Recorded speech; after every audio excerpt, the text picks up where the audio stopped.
जय हिंद दोस्तों, आप सभी का एक बार फिर से स्वागत है हमारे चैनल पे। आज हम लोग पढ़ने वाले हैं सूचक के बारे में कि सूचक क्या है। उसके बाद फिर हम पढ़ने वाले हैं सूचक के प्रकार। तो सूचक को हम दो तरीके से बांट सकते हैं। इसको समझने के लिए सिर्फ मैं इस तरीके से फुल डिटेल में जा रहा हूँ क्योंकि आप लोगों को समझना काफ़ी ज़रूरी है। बिना समझे सिर्फ ऐसे रट लेने से कुछ नहीं होगा।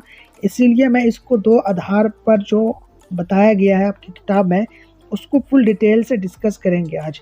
तो यहाँ पे आप देख सकते हैं, पहला है उत्पादन के आधार पर सूचक के प्रकार, यहाँ पे प्राकृतिक सूचक और दूसरा है मानव निर्मित सूचक। और वहीं पर पहचान के आधार पर सूचक भी दो प्रकार के होते हैं, जो है रंगीय सूचक, उसी तरीके से है गंधीय सूचक, मतलब गंध में परिवर्तन होने से इसको गंधीय सूचक कहेंगे। इसका तीसरा भी प्रकार होता है जो है स्वादीय सूचक, बट ये उतना फ़ायदेमंद नहीं होता है क्योंकि इसको अगर हम स्वाद माने चख के किसी भी चीज़ को अम्ल या क्षार होने का पता करते हैं तो ये इंसान के लिए या फिर किसी भी जीव के लिए हानिकारक होता है। इससे इंसान की मृत्यु भी हो जाती है, इसीलिए इसको यूज़ नहीं किया जाता है, इसको पढ़ा भी नहीं जाता, ये खतरनाक होता है। तो हमें दो प्रकार पढ़ना होता है, रंगीय सूचक और गंधीय सूचक। तो हम फुल डिटेल से समझने वाले हैं। तो सबसे पहले हम सूचक समझते हैं कि सूचक क्या है। तो यहाँ पे आप आंसर में देख सकते हैं, सूचक ऐसे पदार्थ को कहते हैं जो अपने रंग अथवा गंध में परिवर्तन के द्वारा पदार्थ के अम्लीय या फिर क्षारीय या उदासीन होने का सूचना देता है।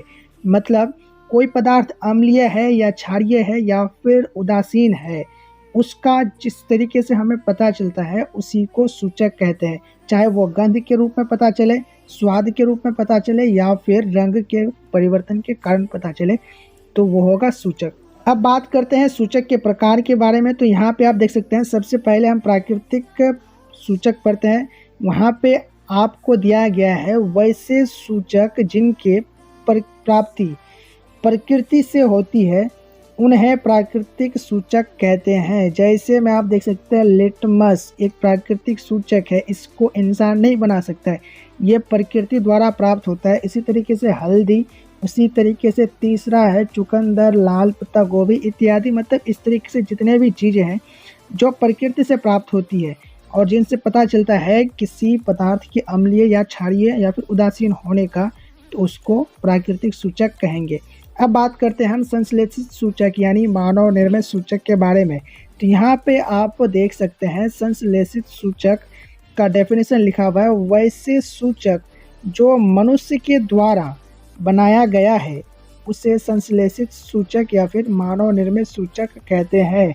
जैसे कि फेनोल्फथेलीन एक मानव निर्मित सूचक है, मतलब इसको बनाया है इंसानों ने। उसी प्रकार से आप मिथाइल ऑरेंज देख सकते हैं, इसको भी इंसानों ने ही बनाया है। इसी तरीके से बहुत सारे ऐसे उदाहरण हैं जो मानव निर्मित सूचक के उदाहरण हैं। अब बात करते हैं हम रंगीय सूचक और गंधीय सूचक। इसको फुल डिटेल से समझने वाले हैं, तो बने रहिए लास्ट तक। ये चीज़ काफ़ी इंपॉर्टेंट है, इससे तो आपका एक ऑब्जेक्टिव में और सब्जेक्टिव में तो 2 नंबर आना ही आना है, तो फिक्स नंबर है। तो बने रहिए लास्ट तक और समझिए। यहाँ पे आप देख सकते हैं, रंगीय सूचक वैसे सूचक जो रंग में परिवर्तन कर हमें बताता है कि कोई पदार्थ अम्ल है या फिर क्षार, उसे रंगीय सूचक कहते हैं। मतलब कोई भी पदार्थ जब रंग में परिवर्तन, अम्ल के संपर्क में आए तो अलग रंग में परिवर्तित हो जाता है, क्षार के संपर्क में आए तो फिर रंग बदल जाता है, तो उसी को कहेंगे हम रंगीय सूचक। यहाँ पे आप उदाहरण देख सकते हैं, 3 उदाहरण दिए गए हैं। पहला हिस्सा इसमें लिखा गया है सूचक के नाम, उसके बाद अम्ल के संपर्क में आने पर क्या रंग में परिवर्तन होता है और क्षार में आने पर क्या परिवर्तन होता है। पहला आप देख सकते हैं लिटमस दिया हुआ है। लिटमस अगर अम्ल के संपर्क में आए तो वो लाल रंग में परिवर्तित होता है, वहीं अगर क्षार के संपर्क में आए लिटमस तो वो नीला रंग में परिवर्तित हो जाता है। वहीं पर आप मिथाइल ऑरेंज लिखिए, मिथाइल ऑरेंज अगर अम्ल के संपर्क में आए तो वो लाल रंग में परिवर्तित होता है, वहीं अगर वो क्षार के संपर्क में आए तो वह पीला रंग में परिवर्तित हो जाता है।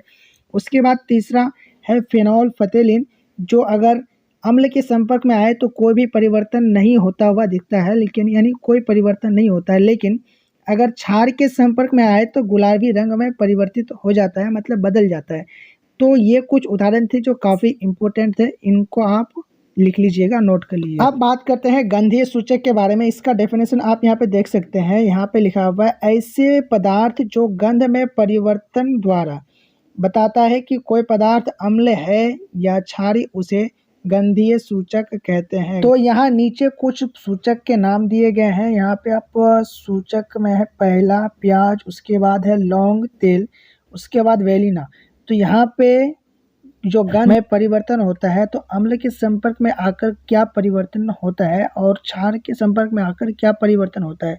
यहाँ पे आप देख सकते हैं प्याज अगर अम्ल के संपर्क में आए तो कोई परिवर्तन नहीं होता है प्याज के गंध में, लेकिन अगर क्षार के संपर्क में आए तो प्याज का गंध समाप्त हो जाता है। वहीं पर लौंग तेल अम्ल के संपर्क में आने पर उसका गंध समाप्त हो जाता है, लेकिन अगर क्षार के संपर्क में आए तो फिर कोई परिवर्तन नहीं होता है, मतलब लौंग के तेल का ही गंध रह जाता है क्षार के संपर्क में आने पर। उसके बाद वेनिला जो है अम्ल के संपर्क में आने पर कोई परिवर्तन नहीं होता है वेनिला के गंध में, लेकिन अगर क्षार के संपर्क में आए तो इसका गंध समाप्त हो जाता है।